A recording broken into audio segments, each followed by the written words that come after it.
Today we are going to talk about how you can get some clean audio out of your GoPro while you're riding. So to be honest with you, it's really easy to get better audio while riding, and all you need is a windscreen. You can go with the little mic covers, which I'll show you here in just a moment, but I feel like this is such an easy solution. You literally just put it on your GoPro and it wraps around, and the audio difference between having it and not having it is night and day. Whenever you see me riding out there, I've always got one of these on, so that way I have clear audio. You can hear me speak, you can hear the trail. It's very important.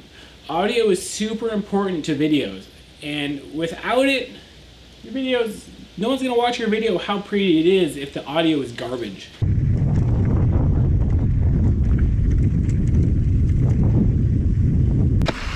Oh, I'm gonna have to swap the thing back to a 145 instead of 160 because pedal striking a lot. So it's super easy to use one of these things. You literally just slide it into the foam, you line it up with the buttons and the holes, and that's it. But yeah, so you can pick with two of these up for about $8, and it's super worth it.